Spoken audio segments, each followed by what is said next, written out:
ಅವರು 8 ಬಾರಿ ಶಾಸಕರಾಗಿ ಆಯ್ಕಿದ್ರು. 8 ಬಾರಿ.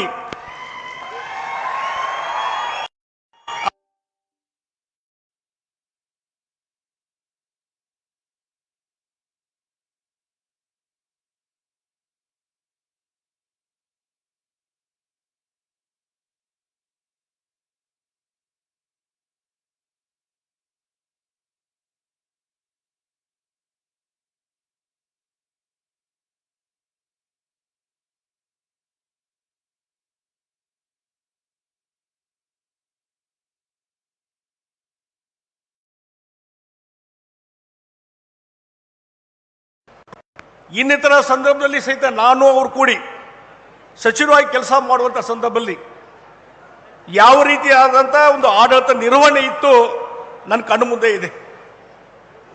ಇವತ್ತು ಯಾವುದೇ ಇಲಾಖೆ, ಅದು ಕೃಷಿ ಇಲಾಖೆ ಇರ್ಬೋದು, ತೋಟಗಾರಿಕೆ ಇಲಾಖೆ ಇರ್ಬೋದು, ಮತ್ತು ಇನ್ನು ಯಾವುದೇ ಇಲಾಖೆ ಅಥವಾ ಅವರಿಗೆ ಕೊಡದಾದಂಥ ಇಲಾಖೆ ಬಗ್ಗೆನೂ ಸಹಿತ ಕ್ಯಾಬಿನೆಟ್ನಲ್ಲಿ ಹಲವಾರು ವಿಚಾರಗಳ ಬಗ್ಗೆ ಚರ್ಚೆ ಆಗಿತ್ತು.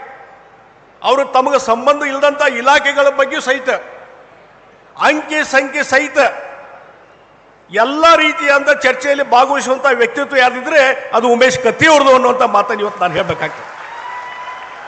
ಆ ರೀತಿ ಆಡಳಿತ ಅನುಭವ, ಮಾಹಿತಿಯ ಅನುಭವ, ಮತ್ತು ಯಾರಾದರೂ ಅಧಿಕಾರಿಗಳು ಏನಾದರೂ ಒಂದು ತಾಂತ್ರಿಕ ದೋಷವನ್ನು ಇಟ್ಟಿದ್ರೆ ಅದನ್ನು ಹೊಡೆದು ಹಾಕಿ ಇವತ್ತು ಒಂದು ರಾಜಕೀಯವಾಗಿ ನಿರ್ಧಾರ ಮಾಡಿದರೆ ಅದನ್ನು ಅನುಷ್ಠಾನ ಮಾಡುವಂಥ ಕೆಲಸ ಉಮೇಶ್ ಕತ್ತಿಯವರು ಮಾಡಿದರು.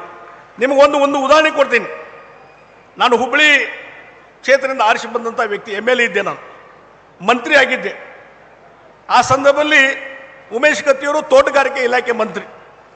ನಮ್ಮ ಭಾಗದಲ್ಲಿ ಒಂದು ತೋಟಗಾರಿಕೆಯ ಇಲಾಖೆಯ ಒಂದು 3 ಎಕರೆ ಜಮೀನು ಕಾರ್ಪೊರೇಷನ್ಗೆ ಹ್ಯಾಂಡ್ ಓವರ್ ಮಾಡಬೇಕಾಗಿತ್ತು.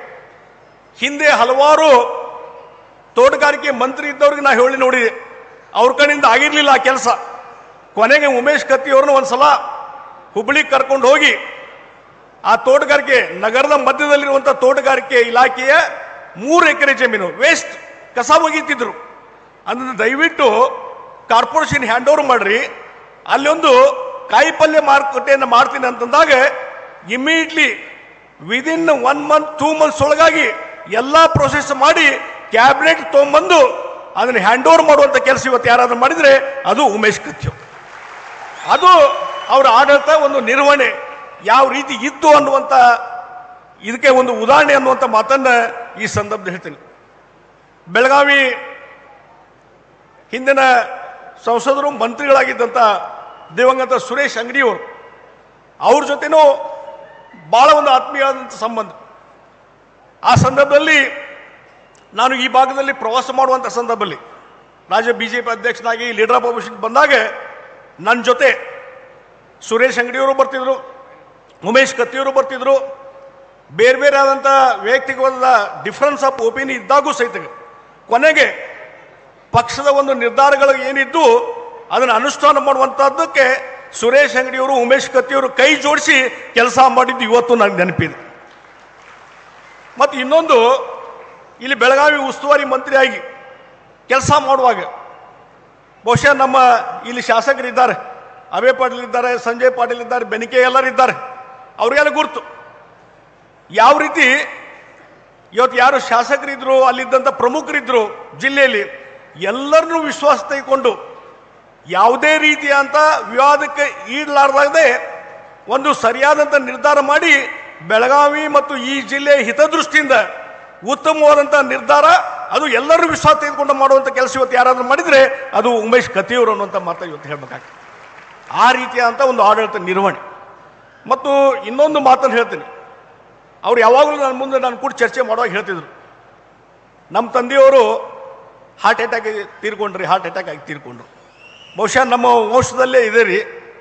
ನಾನು ಯಾವಾಗ ಹಾರ್ಟ್ ಅಟ್ಯಾಕ್ ಆಗೋದು ನಾ ಯಾವಾಗ ಹೋಗ್ತೀನಿ ಅಂತ ಹೇಳಿ ಅದಕ್ಕೆ ನಾ ಹೇಳ್ತಿದ್ದೆ, ಸ್ವಲ್ಪ ಅದಕ್ಕೆ ಪ್ರಿಕಾಷನ್ ತೊಗೊಳ್ರಿ ಅಂಥೇಳಿ. ಸಾಕಷ್ಟು ಪ್ರಿಕಾಷನ್ ತೊಗೊತಿದ್ರು. ಆದರೂ ಯಾವಾಗಲೂ ಅವ್ರ ಮನಸ್ಸಾಗಿತ್ತು, ನಮ್ಮ ಆ ಪರಂಪರೆ, ನಮ್ಮ ಕುಟುಂಬದ ಪರಂಪರೆ, ನನಗೂ ಯಾವ ಸಂದರ್ಭದಲ್ಲಿ ಹಾರ್ಟ್ ಅಟ್ಯಾಕ್ ಆಗ್ತದೆ ಅಂಥೇಳಿ ಅಷ್ಟೆಲ್ಲ ಪ್ರಿಕಾಷನ್ ತೊಗೊಂಡಾಗೂ ಸಹಿತ ಅವರು ಹೃದಯಾಘಾತದಿಂದ ಅವ್ರು ತೀರ್ಕೊಂಡಿದ್ದು ನಮ್ಮೆಲ್ಲರಿಗೆ ಭಾಳ ವೇದನೆ, ಈ ಭಾಗದ ಜನರಿಗೂ ಭಾಳ ವೇದನೆ ಆಯಿತು ಅನ್ನುವಂಥ ಮಾತನ್ನು ಇವತ್ತು ನಾನು ಹೇಳಬೇಕಾಗ್ತದೆ. ಹೀಗಾಗಿ ಅಂಥ ಒಬ್ಬ ಧೀಮಂತ ವ್ಯಕ್ತಿ ಸಕ್ಕರೆ ಕಾರ್ಖಾನೆಯನ್ನು ನಿರ್ವಹಣೆ ಮಾಡಿಕೊಂಡು ಈ ಭಾಗದ ಒಂದು ಅಭಿವೃದ್ಧಿಗೆ ಒತ್ತು ಕೊಡುವಂಥ ಕೆಲಸ ಇವತ್ತು ಯಾರಾದರೂ ಮಾಡಿದರೆ ಅದು ಕೃಷಿ ಇರ್ಬೋದು, ತೋಟಗಾರಿಕೆ ಇರ್ಬೋದು, ಮತ್ತು ಬೆಳಗಾವಿಯ ಅಭಿವೃದ್ಧಿ ಬಗ್ಗೆ ಇರ್ಬೋದು, ಉತ್ತರ ಕರ್ನಾಟಕದ ಅಭಿವೃದ್ಧಿ ಬಗ್ಗೆ ಯಾವಾಗಲೂ ಕಳಕಳಿ ಇದ್ದಂಥ ವ್ಯಕ್ತಿ ಉಮೇಶ್ ಕತ್ತಿಯವರು. ಒಂದು ಮಾತನ್ನು ಹೇಳ್ತೀನಿ, ಅವರು ಭಾಳ ಒಂದು ನಗ್ಚಾಟಿಗೆ ಹುಡುಗಾಟಿಕೆಯಿಂದ ಮಾತಾಡುವಂಥ ವ್ಯಕ್ತಿತ್ವ, ಯಾವಾಗಲೂ ನಗುಮುಖ. ಅವಾಗ ಅವ್ರು ಮಾತಾಡೋದು ಎಲ್ಲ ನೋಡಿದ್ರಾಗ ಏನಪ್ಪ ಇವರು ಲೈಟರ್ ವೇದಾಗ ಯಾವುದೇ ಒಂದು ಗಂಭೀರ ವಿಚಾರವನ್ನು ಲೈಟರ್ ವೇದೊಳಗೆ ಮಾತಾಡುವಂಥ ಒಂದು ವ್ಯಕ್ತಿತ್ವ.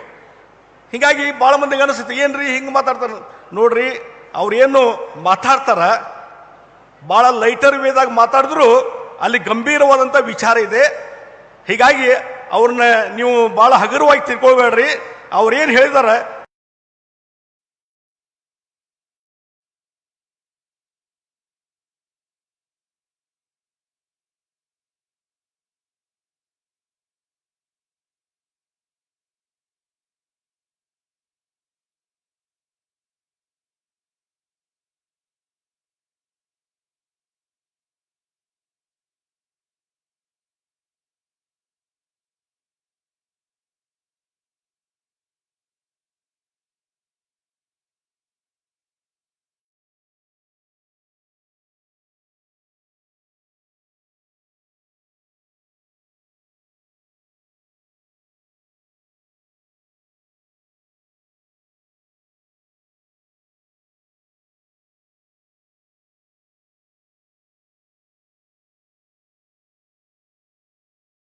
ಇವತ್ತು ಉಮೇಶ್ ಕತ್ತಿಯವರಿಗೆ ಇವತ್ತು ಅವ್ರಿಗೆ ಆತ್ಮಕ್ಕೆ ನಮನ ಮಾಡುವಂಥ ಕೆಲಸವನ್ನು ನೀವು ಮಾಡಿದ್ರಿ, ಗೌರವ ಕೊಡುವಂಥ ಕೆಲಸವನ್ನು ಮಾಡಿದ್ರಿ.